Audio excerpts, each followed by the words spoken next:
kalau Anda lihat kemarin ya, 2 hari terakhir itu Pak Jokowi melakukan berbagai groundbreaking di, IKN begitu ya. Ada dari komunitas bisnis, dari Astra, kemudian ada kampus juga yang melakukan groundbreaking di sana gitu.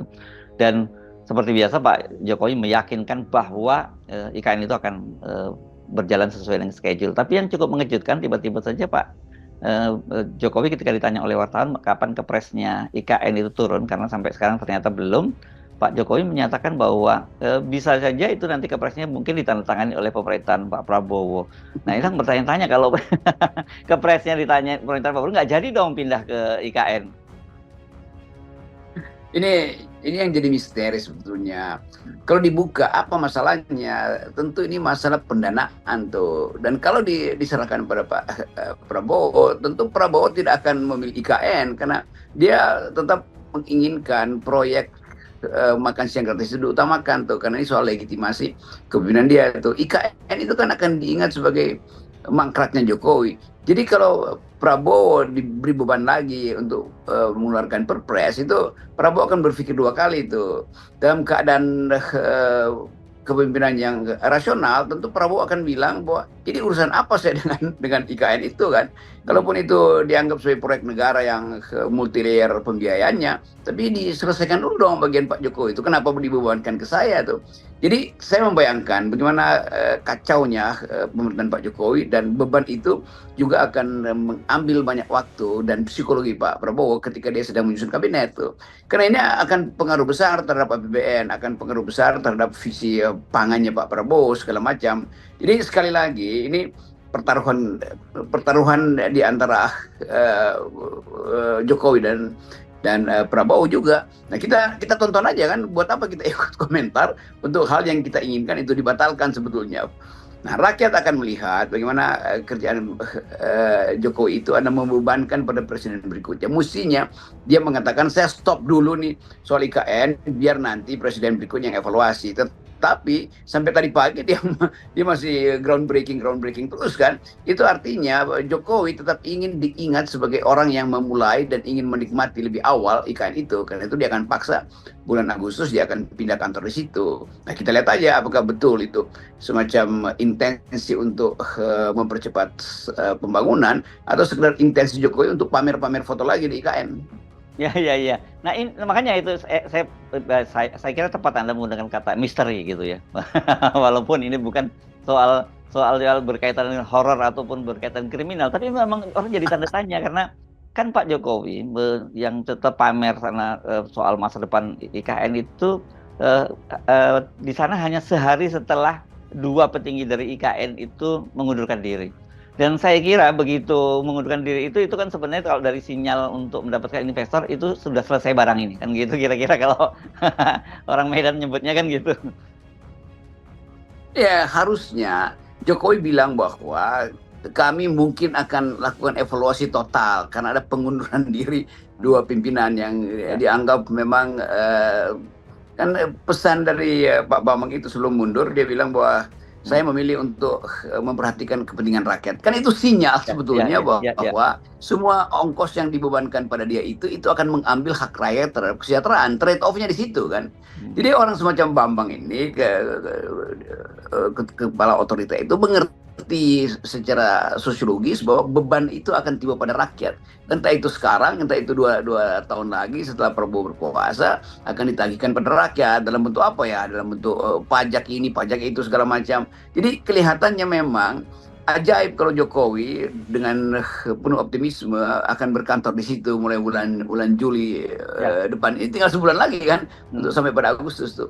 Jadi kelihatan bahwa memang tadi betul pada akhirnya orang mengerti bahwa pembebanan itu terlalu berat di pundak Pak Bambang sehingga dia mengundurkan diri tuh, dan dikontrol udah nggak mampu dia berbohong pada dirinya sendiri bahwa proyek ini proyek yang dipaksakan dengan ongkos penderitaan rakyat. Karena itu betul keterangan dia bahwa dia mundur karena dia memilih melihat hal itu sebagai beban rakyat. Ya, iya.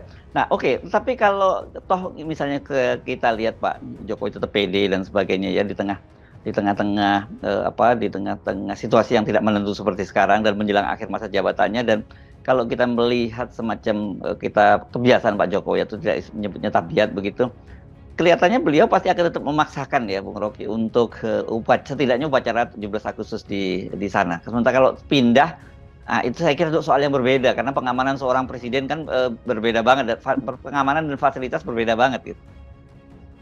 Iya, tetap Jokowi kan bilang saya akan berkantor di situ, mulai Juli saya akan berkantor di Ya. situ tuh. Kan itu penanda bahwa dia mesti hadir secara fisik di situ untuk memperlihatkan bahwa dia memang niatnya adalah untuk berkantor dan menikmati istana baru itu sebelum dia lengser. Tetapi sekali lagi ini soal biaya negara yang akan besar lagi bebannya itu. Kalau di Medan Merdeka Utara itu mungkin radius 1 kilometer aja diamankan itu. Tapi kalau di IKN bagaimana caranya itu mengamankan dari musuh dan mengamankan dari alam, kan itu intinya kan. Kan singa, ular, segala macam nggak tahu bahwa yang di situ ada presiden kan, nyamuk juga. Jadi sebetulnya dari segi biaya pengamanan aja udah besar tuh. Presiden pindah sebelum infrastruktur semuanya lengkap, itu berbahaya, sangat berbahaya sebetulnya. Dan itu akan dibebankan pada rakyat untuk mengawal presiden supaya merasa nyaman di situ kan. Pembiayaan pas pampres juga akan berlipat ganda tuh. Jadi sekali lagi nih ambisi dari seseorang yang ya sebetulnya kalau kata Cicero itu di tahun 44 sebelum Masehi, seorang pemimpin itu dia harus percaya pada moral rakyat.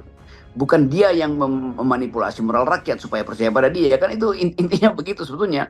Jadi ini Jokowi memanipulasi seolah-olah dia akan diterima oleh rakyat melalui data yang dia pegang, itu dia masih dieluk-elukan oleh 82% suara rakyat. Sementara keadaan berubah di dalam kehidupan real tuh, ada 100 udah berapa, udah 10.000 PHK di Jawa Tengah di industri tekstil, itu pun baru terbuka sekarang sejak Januari itu. Berarti di tempat lain juga ada beban yang semakin tinggi karena begitu sebuah industri tutup itu artinya pendapatan buruh itu menurun tuh, demikian juga pendapatan si pengusaha. Jadi keadaan ekonomi betul-betul buruk. Tetapi bagi Jokowi itu lain cerita tuh, yang penting dia bisa ongkang-ongkang kaki di istana baru, dan itu yang menunjukkan betapa ambisi itu tak bisa dihentikan dan hanya bisa dihentikan oleh kecelakaan sejarah. Ya, Anda benar karena waktu dulu awal-awal ketika rencana pembentukan IKN ini kan sebetulnya kan juga waktu itu masih Panglimanya Pak Andika menyatakan bahwa akan dibentuk Kodam baru ya di sana Bung Rocky. Saya kira iya karena bagaimanapun juga kalau namanya ada istana presiden, ada dan banyak VIP di sana, itu pengamanannya luar biasa, dan saya memang membayangkan betapa kerja keras ini nanti para petugas pengamanan presiden ini ya, karena biasanya kan pasti militer yang lapis terdepan itu kalau pas pampres itu ya Bung Rocky, dan di tengah situasi di hutan itu bagaimana coba berapa personil yang harus deploy di situ setiap hari loh ini. Dan itu akan berlanjut sampai Oktober kan. Jadi Presiden Prabowo pasti harus ikuti langkah Presiden Jokowi kan. Kalau Prabowo bilang iya itu 17 Agustus saja, karena itu setelah itu saya pindah lagi ke Jakarta kan. Itu menunjukkan bahwa ada perselisihan di antara mereka. Jadi kelihatannya Jokowi akan secara psikologis memaksa Prabowo untuk langsung menetap di ibu kota baru, ibu kota negara yang baru, supaya terlihat bahwa Prabowo itu memang hanya kelanjutan dari seluruh ide Pak Jokowi, dan itu yang saya kira tidak akan bisa diyakini oleh Pak Prabowo. Prabowo punya sikap yang lain tuh dalam memimpin tuh, beda dengan Pak Jokowi. Kalau kita tahu mereka yang dekat dengan Prabowo tentu mengerti bahwa Presiden Prabowo itu dia punya prinsip yang military efisiensi itu, kalau belum ya jangan, dan daripada kalah di serbu musuh misalnya kan. Tetapi dia juga mesti ada basa-basi politik, dan kelihatannya basa-basi itu makin lama makin kurang tuh, karena Prabowo menginginkan bahwa dia yang akan menentukan nanti semua hal yang potensial mangkrak di era Jokowi itu. Karena itu dari awal kita dengar Prabowo mengatakan melalui Pak Jiwandono, Derajat Jiwandono, bahwa Gerindra, artinya Prabowo, memilih memberi makan pada rakyat daripada memindahkan ibu kota dengan biaya dari rakyat. Kan itu trade off-nya di situ. Ya, tapi yang menarik juga pilihan Pak Jokowi, menurut pernyataannya dia menyatakan bahwa kepres pemindahan ibu kota itu bisa ditantang oleh Pak Jokowi, tapi bisa juga oleh Pak Prabowo. Mengapa kalau dia memang yang punya ambisi yang kuat untuk memindahkan, kenapa nggak di fait accompli saja sekarang kepresnya dikeluarkan gitu? Karena kalau ini menunggu Pak Prabowo, itu kan belum tentu Pak Prabowo juga akan menantangani soal bahwa nanti diserahkan ke gua, ya kan gua udah presiden, Pak Jokowi sudah tidak lagi. Nah ini menurut saya itu juga misterinya juga, Bung Rocky. Iya itu, jadi di kepala Jokowi kalau gagal itu artinya Prabowo yang gagal. Kalau dia Nah, paksa sekarang Prabowo bisa tolak justru kan. Jadi ah, dia main dua aja, ya silakan aja nanti Pak Prabowo tuh. Yang hmm, penting saya udah letakkan batu pertama misalnya. Jadi itu juga penanda bahwa ini nggak akan jalan nih IKN ya, itu. Uang surat ketetapannya aja masih ditunggu untuk diserahkan pada orang yang lain. hmm, Kalau dia mampu ya dilakukan aja sekarang kan, sehingga hmm, Prabowo tinggal meneruskan. Jadi sekali lagi betul misteri itu terjadi karena di dalam kabinet sendiri pecah itu, bukan saja pecah dua, mungkin pecah 10 tuh. Ada yang hmm, ingin mendorong Jokowi, ada yang merasa bahwa ini Jokowi udah nggak masuk akal karena hmm. akan membawa nih menggerogoti APBN. Yang lain mungkin menganggap ya wait and see aja toh kita nggak bertanggung jawab di situ tuh. Karena itu banyak pejabat yang kalau diwawancara pers tentang IKN itu separuh-separuh enggan mau menjawab sebetulnya. Dan harusnya Jokowi perintahkan dong semua menteri itu jawabnya buat kami optimis, tetapi menteri-menteri yang punya otak atau yang sisanya masih sedikit beberapa yang masih punya otak tahu bahwa itu akan mangkrak. Ya, iya, iya, iya. Makanya itu, ini menurut saya juga memang kadang-kadang memang memahami langkah politik Pak Jokowi itu mudah-mudah gampang begitu. Kalau biasanya orang selalu menafsirkan bahwa ini akan terbalik begitu ya. Apa yang disampaikan Pak Jokowi itu kita artikan secara terbalik. Tapi dalam kasus yang ini agak mengejutkan karena sesungguhnya kalau dia mau memaksakan membuat IKN ya sekarang aja tanda tangan nih. Kenapa diserahkan pada Pak Prabowo kan gitu. Iya karena dia baca bahwa satu waktu mungkin akan dibatalkan lagi oleh Prabowo begitu jadi presiden, ada Nah, kepres baru atau impres baru atau bahkan ada undang-undang yang disodorkan ke DPR untuk merevisi undang-undang IKN. Jadi Jokowi juga akhirnya mulai mengintip bahwa seluruh ambisi dia sangat mungkin juga dibatalkan oleh Jokowi, oleh Prabowo kan. Nah ini yang kita sebut sebagai tidak mungkin ada dua matahari yang bersinar bersamaan di dalam 4 bulan ke depan. ya, ya. Jadi saya kira dengan cara seperti ini juga orang seperti Erick Thohir dan sebagainya harus menahan diri ya. Jangan lebih cepat-cepat melego aset-aset dari BUMN yang ada di Jakarta. Begitu juga dengan gedung-gedung pemerintahan. Dan saya kira yang lebih menarik lagi pasti para pegawai-pegawai yang tadinya terancam pindah, mereka sementara ini menarik napas lega gitu. Sampai tapi tetap dengan harap-harap cemas gitu. Oh itu bisa pidana itu kalau Erick Thohir. Kan ada Hmm. prinsip seseorang pejabat yang bahkan informasinya berlebih dan Hmm. tahu bahwa sesuatu itu belum boleh dilakukan, dia lakukan sekarang dia kena pidana tuh Oh bisa Erick ya? Thohir. Kan dia tahu bahwa bisa itu ada prinsip itu berlaku karena dia punya informasi dan Ah. informasi itu dia justru manipulasi itu. Nah itu pentingnya tuh. Jadi hati-hati Pak Erik, jangan Anda jual-jual dan pada akhirnya nanti Anda yang ditangkap itu. Karena menjual sesuatu yang Anda tahu tidak boleh dijual. Karena Anda ngerti bahwa bahkan kepresnya nggak ada. Bahwa bahkan Pak Prabowo pernah mengingatkan supaya sangat mungkin Jakarta tidak akan dipindahkan tuh. Jadi jangan memanfaatkan apa namanya moral hasar juga di sini, mumpungisme, mumpung ibu kota secara fisik mulai terasa dipindahkan, maka mari kita jual aset negara ini kan aset rakyat, nggak boleh itu, dan rakyat akan bisa bikin class action untuk nuntut Erick Thohir nanti.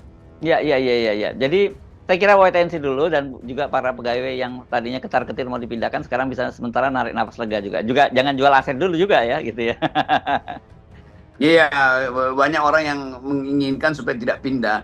Karena itu soal anak, soal sekolah, soal pertemanan, segala macam. Kan ini memindahkan ibu kota bukan sekedar memindahkan bangunan, tapi memindahkan kebudayaan. Dan itu yang lebih berat sebetulnya tuh. Karena kebudayaan itu berakar pada komunitas. Nah, komunitas dipindahin ke ibu kota itu cerai-berai itu di situ tuh. Kebiasaan-kebiasaan yang sudah berurat akar akan terganggu.